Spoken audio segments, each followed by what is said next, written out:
This is not a drill. This is the Joevelocity Show. Brought to you by Old Glory, who offers over 300,000 items for music, sports, entertainment, and pop culture fans, featuring officially licensed merchandise from iconic bands and top sports teams. Discover your perfect fan gear and save 15% with the exclusive discount code Joevelocity at oldglory.com. Hello and welcome to the Joevelocity Show. This week I'm here with nobody. It's just me, myself, and I. So basically we're going to do the same exact format, except there's going to be no guest. And why is there no guest? Well, one, I'm having trouble getting people to record shows with me lately, so I don't know why, but it happens. But nonetheless, here, we will have guests in the future, I promise you. And in this case here, then, I hope you like me by myself. So, because that's what you're going to get for the next half an hour here. So let's go ahead here and let's get this started here with our first story. Am I the asshole for paying for my dog's surgery instead of helping my sister's girlfriend with her rent? I have a dog that's on the older side of 9 years, and a few weeks ago it lost its use of its back legs. I had to get surgery for him because I was not getting him put down. All in all, came to about $8,500, all of which I had to pay for out of pocket. This wasn't a huge problem because I have plenty saved up, and in general, I'm well off. Here's the issue. My girlfriend's sister has been struggling with rent. Apparently, she's behind by a few months and panicking about being kicked out. When my girlfriend found out what I paid for the surgery, she got really upset with me and said I was being selfish. Her words were along the lines of, "You'd spend $8,000 on a dog, but you won't even help my sister keep a roof over her head." Since then, my girlfriend has been pissed off with me and keeps calling me cheap and selfish for not helping her sister. I feel like I shouldn't have to suffer for another person's poor life choices. The reason her sister is in this predicament is because her relationship fell apart and she's living in a place that she can't afford. Further to that, I own a 4-bedroom home, and my girlfriend suggested that her sister moving in with us, but I refused. Am I the asshole for refusing to help her sister? Well, you want my personal opinion on this here? Basically, I kind of fall a little bit in between. One is that he's not the asshole because the fact is that if he starts helping her out, he's literally going to become an ATM. And I don't think he wants to do that, obviously. On the other hand, there too, it's kind of like he's also showing no compassion whatsoever for the predicament that she's in. So in this case, sir, I think they can kind of come up with a solution here that would work fine for everybody here, whether it be a loan or something like that. But in this case here, then that also is fraught with its own problems there. Like, for example, like she doesn't pay back the loan, for example, that could be bad. So I'm not exactly sure what the solution would be here. And the commenters on this Reddit post were also kind of in the middle there with this here. The first comment said, "Not the asshole. However, you need to dump your girlfriend, who's determined to make her sister's poor choices your problem. Time to rehome the girlfriend. Seriously, end the relationship now because she's going to expect you to always bail out her family. She's going to move them into your home behind your back." And then the third comment here was probably more in line with what I'm thinking there. Truth is that many people are struggling because they cannot find work right now. In many places, the job market is just not good and people are feeling it. Saying the sister just can't get a job or two is dismissive. It may not be realistic, but it doesn't change that he 100% should be paying for his dog vet care and doesn't really have any obligations to his girlfriend's sister. So, like I was saying here before, it's like, yeah, technically he doesn't have any obligation there. But on the other hand there too, it's kind of like needs to have some compassion here in this case here. Or, you know, like I said before here, if we could do a loan or something, or maybe come up with some other way to maybe help her out there, like helping her get in our roommate or something like that, I think that situation would be a lot better down the line there. And we're going to move on to the second story. Am I the asshole for saying I will move out of my parents' house? I'm 24, female, a single mom, solo parent of a 3.5-year-old. My child's father is not involved whatsoever. I couldn't even tell you where he lives. Early last year, I moved back in with my parents because I just couldn't afford to do it on my own anymore. While in school, since I had to drop down to a part-time job. It was my parents' idea for me to move back in with them, And at first I was very skeptical about it because I'm a very independent person, but I decided to do it because I was quite literally drowning. We agreed I could live with them until after I finished my program and get a job in my career field. I only have 3 terms left before I'm done. I'm a sonography student, and it's taken me a little longer because I started from scratch and had to get my associates before I could apply to the program. Which now brings me to where we are today. My grandmother's health is rapidly declining, and she cannot live on her own anymore. She lives across the country, along with most of our extended family. My mom's brother is there for her, but he doesn't do much or won't do more to care for her. My parents decided they're going to move her into where we are in December. The issue is that my parents don't have the room. Our house is a 3-bedroom, 2-bath. Currently, my mom and dad are the primary. My child and I are in 1 bedroom, and my 17-year-old brother is in the 3rd bedroom. My mom said that my brother can move into the living room for the time being, and I immediately disagreed.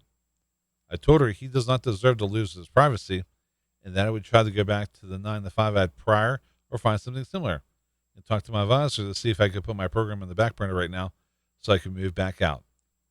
I was immediately met with, "No, you can't do that," and "That is ridiculous." I explained that it isn't fair to any of us to be cramped, and if I move back out, both my brother and our Nana would have her own space. Our Nana isn't going to be around much longer, so I'd rather prioritize that over school. That will always be there. I also think it would be very hard on my Nana to be around a very active and loud toddler daily. And now this is where the "am I the asshole" question comes in. We started to argue, and my mother got very angry. She started saying that she can't believe I would just drop everything I was working for. She felt taken advantage of by me by living with them for nothing and called me ungrateful and said if I wanted to leave so bad, I might as well just get out now. This isn't where I thought it would go at all. I wanted to do what was to help them temporarily relieve some stressors and make sure everyone was comfortable. So let's go ahead here and talk about this here real quick. Boy, this is a tough situation, so it's kind of like she's trying to help them out by moving out, giving them more space. So then that way they can move her grandmother in. And I understand where the parents are kind of like, well, why the heck did we let you move in if you're just going to go ahead there and move back out? It's a tough situation. And I'm not sure there's really any great answers there. But I think the commenters provide some help in this situation here and helping us understand this issue a little bit better. First commenter goes, "Not the asshole. Mama is freaking out because she didn't realize offering her mama help was going to screw you. She is terrified. She just derailed her future. Give a minute for you both to calm down and then approach her with love. You're fighting because you both love each other so much and you're trying to help each other. Talk to your mama. I will say though, sweetheart, everyone being uncomfortable for a little while is a reasonable sacrifice to make for your education. It is really, really important to you to finish what you started. It's to take it to a better life for you and your daughter. Don't give up so easily." Which in this case here kind of makes sense there because it's kind of like, what, she's getting through school here. This is going to be a temporary situation with the Nana there because she apparently is not going to be around for much longer.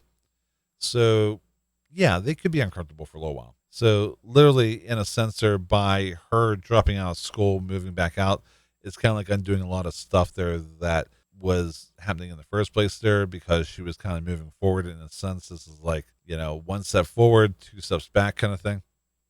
The other commenter goes, "This is it. The right thing is to prioritize your future. Grandma also needs help. Sometimes everyone has to be uncomfortable and make sacrifices. This is when you'll appreciate 18 months when you have the ability to be completely independent." So that commenter brings up an important point there that basically is that once she's able to do this here, graduate from the program, get a new job and everything there, and then move out, she'll be in a much better situation than she is right now. So I agree with that as well. So the third one goes, "Give your mom some grace. She is stressing over you and everyone else and trying to do what is best for everyone. You only have 3 terms left. She feels guilty of everyone. Let her do this and just be there for her as much as possible. Your brother won't die from being in the living room for a little while. You can always switch out with him if he starts to stress. She wants you to succeed, but doesn't see an out from not having to care for your Nana. Just be as understanding as possible and being cramped for 3 terms. It isn't the worst thing that could happen. No one is the asshole in the situation." So in this case here too, yeah, I feel like there's a lot of love here going on there, and it's just kind of like everybody just has to come to a solution that works for everybody, like we said in the last story there. So with that said, we're gonna go ahead here and we're gonna take a break, and we'll be back with more of the Joevelocity Show after these messages.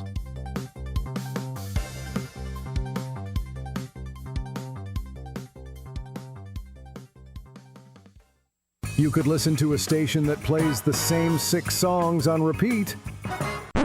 Or you could try Joevelocity FM, the home of rock, pop, alternative, and new wave, curated by someone who doesn't hate you. No talk radio, no wacky morning crew, just non-stop music and unapologetic attitude. We're Joevelocity FM, always in motion, like your caffeine withdrawal, but way more fun. Click, stream, regret nothing. JoeVelocityFM.com. If ensuring speed and security for your sites is really a top priority for you, then search no further than Voxonix's shared website hosting plans. They use SSD-powered servers and provide numerous site acceleration tools that make your websites load noticeably faster. Additionally, they deploy ZFS data storage to shield your website contents from corruption. Also, they will manage the task of migrating all the websites you need to their system, absolutely free of cost. Get started now by going to Voxonix.com. That's VOXONX.com. And welcome back to the Joevelocity Show. Once again, I'm here solo this time around. So we're going to go ahead here and we're going to get on to the third story. Am I the asshole for being in love with 2 men at the same time when they love me too? What can I do? I fall in love with 2 men who are best friends. One is calm, supportive, and makes me feel safe. The other is exciting, adventurous, and passionate. They both bring out different sides of me, and I care deeply about them both. Here's the tricky part. They both love me too. I feel guilty for being in the situation and worry about hurting them or their friendship. Am I the asshole for having these feelings and not knowing if I should choose one or trying to be honest with both? Cry me a fucking river, really. You know, it's kind of like for somebody who's single, can't get anybody there. This person wants to have their cake and eat it too, as far as I'm concerned. You know, and it's just kind of like, oh, boo hoo hoo. I have 2 people who are in love with me. Pick one. God's sakes, you know, and move on with your life there, you know, and pick the better one there, you know, the one you think you have more of a future with. That's all you can really do there. And anyways, here, the comments, I think, were kind of in agreement there. Unless the option for a polyamorous situation is on the table, you will either need to pick one or walk away from both. Picking one does have a decent chance of destroying you and their friendship. So if that's the option you go with, then tread carefully and hope it'll be worth the damage done.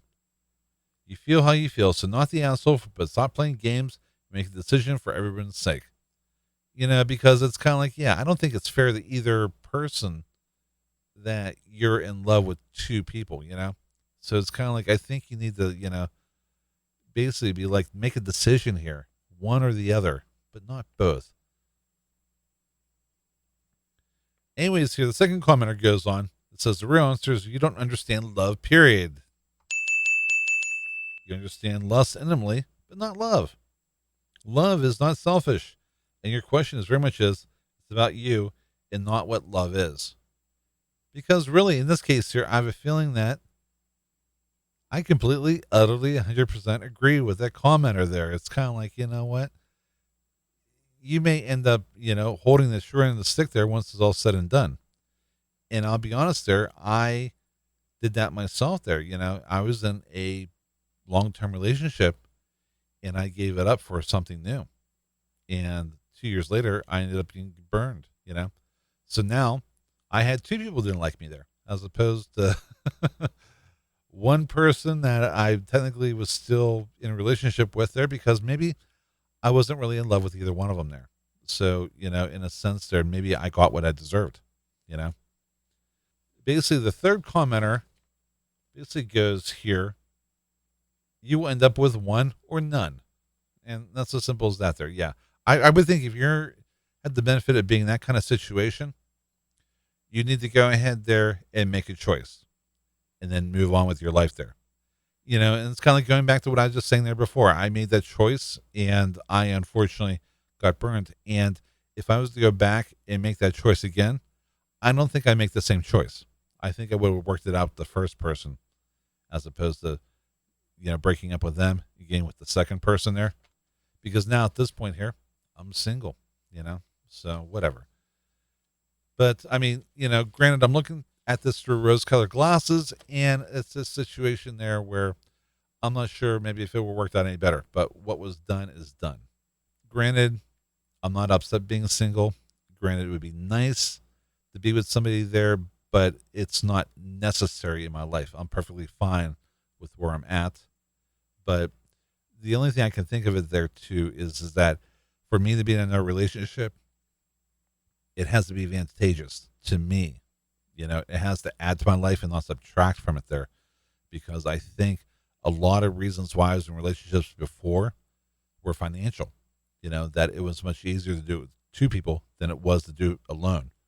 But now being single for quite a number of years now, I become financially independent there. I can afford to be on my own and thrive on my own.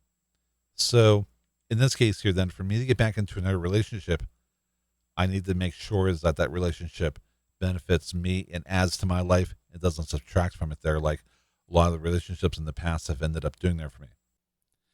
Anyways, I could keep going on and on and on about my failure in relationships and whatnot, but we won't do that here. But since I'm flying solo today, we have yet another story. And it goes, am I the asshole for not following an autistic ritual resulting in property being damaged? I'll keep this short. Friend has an autistic son. I met him before, a lovely lad. He's 6. I've never spent prolonged time with him, just short hour visits to my home or at the park. They invited me to dinner the other night, and I went. Their son has a ritual. He has to do dinner where he takes a bite of his food, then exchanges his fork with someone else. The whole family follows this routine.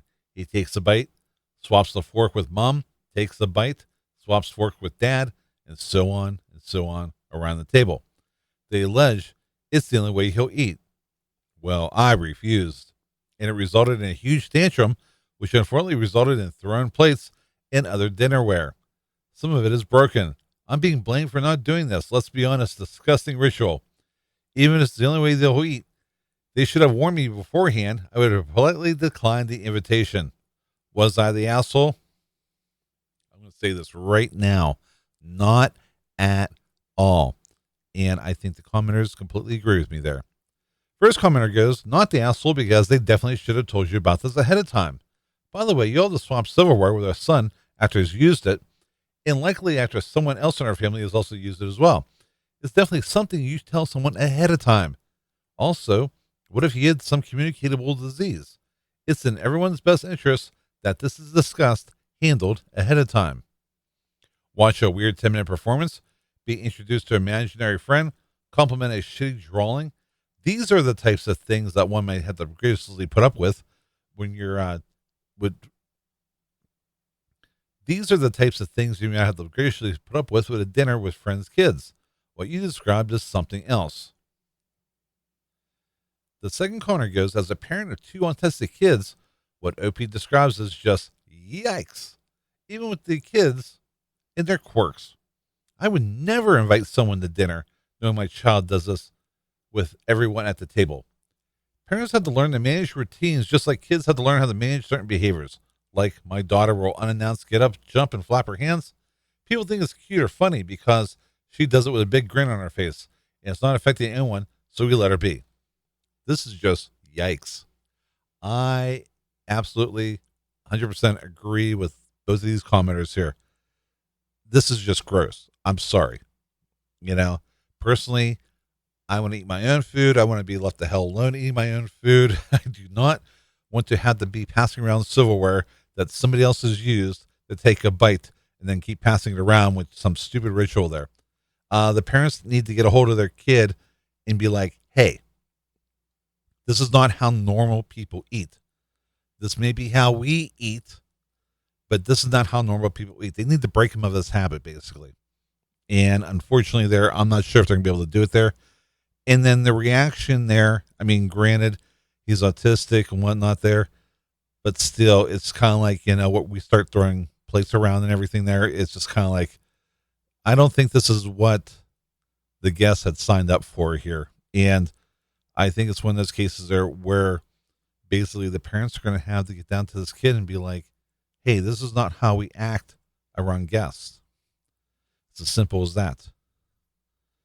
Because in this case, then, just because you don't get your own way doesn't mean you throw a tantrum. And I think in a sense, they're enabling this behavior here. And I think something needs to change. It's as simple as that. So anyways, believe it or not, we have come up to the last story, the moment of conclusion. This is a great story. Am I the asshole for not taking in my brother-in-law who peed on my stuff and blamed my cat? My 29 female husband, Ted, who's 34 male, and I have been together for 10 years. We met early in college and dated all throughout. I graduated before him and took a semester for traveling while he finished so we could move to another state. He ended up having to repeat some classes, so when I came back, we couldn't move just yet, and I had no place of my own, so I moved in with him and his roommate, brother Ash, who's 32 male, while Ted finished school. Before moving in, I made sure Ted cleared it with Ash that I was bringing my male cat with me. They had a dog who was old, but Ash said that he was fine with it. About 3 weeks after moving in, I started noticing that our bedroom started to smell a lot like pee, and we couldn't figure out where it was coming from. My cat is toilet trained, so I knew it wasn't him, and the dog couldn't go into our room because it was on the second floor, and he had hip problems. I started finding clothes on the floor smelling like pee. I asked Ted, and he said he had no idea. After 3 months of frustration, and this happening about 2 times a week, I asked Ash if he was bringing the dog upstairs. He said no. At this point, I'm fed up. I stopped leaving clothes anywhere, but I was still finding pee in my shoes, my throw pillows, things like that. After breaking down one day, Ash suggested that it was my cat working his territory, as male cats are known for doing that. He said it made sense, as it was on my things, and it was a new place. If any of y'all have cats, you know that cat pee smells different than human pee. I trust my cat with my whole heart, so I set up a camera in our room. I was paying rent. Boyfriend knew about it, so I figured this was a way to find out where the pee was coming from. Lo and behold, Ash was coming into her room and peeing on my stuff. When I saw the video, I packed my things and cat and went to stay with a friend until Ted finished college and we moved. When all this happened, I refused to confront him because the roommate and Ted then would have to deal with that. I really haven't spoken to Ash since. He was the best man at the wedding, but we then clear each other at family gatherings and such. With the pandemic, Ash lost his job and apartment and is honestly struggling financially. He asked if he could move in with us and honestly don't want to because he peed on my stuff. He was 25 years old when it happened. He was a grown-ass man. Now my whole family is calling and texting me and telling me I'm an ass for leaving him homeless in the middle of a pandemic. But it wasn't their stuff getting peed on. Am I the asshole? Am I holding a grudge because he peed on my stuff? I know I'm justified, but now Ted says that he couldn't do that to his brother, and the job market is better here for his type of job. Oh, for Christ's sakes. I mean, seriously. I think he lost his roommate privileges there whenever he decided to pee on her stuff. Simple as that. Anyways, the commenters are great on this one. Not the asshole. Ew. All those family members complaining they can have pee pants asshole live with them instead. OP, this is the hill that you die on. Do not let this fire hydrant move into your house and tell your husband that he needs to be on your side about this, or he needs to be single. Not the asshole. Seriously, I gagged reading this. If my son or daughter ever did that to their sibling, their sibling's significant other, I would disown them if they didn't apologize when they paid for everything that was peed on. I can't even imagine. Not the asshole. Yeah, that kind of brings up an important point here where it's kind of like, where was Ted in all this here? What did he have to say to her? And basically I'm surprised that her and Ted are still together because apparently, nothing's happened in regards to her with this. So really in this case here, yeah, it's just kind of like, you know what? Yeah, I don't blame her for saying, nope, not moving in with me. If you're going to pee on my stuff, I'm not going to try again here and expect something different. We have come up to the end of the show. I want to thank you very much there for checking out the Joevelocity Show. Make sure to subscribe to the show in your favorite podcast app to listen on demand so you don't miss an episode. For access to all of our websites, visit us at joevelocity.com. Thanks for listening. Have a good one.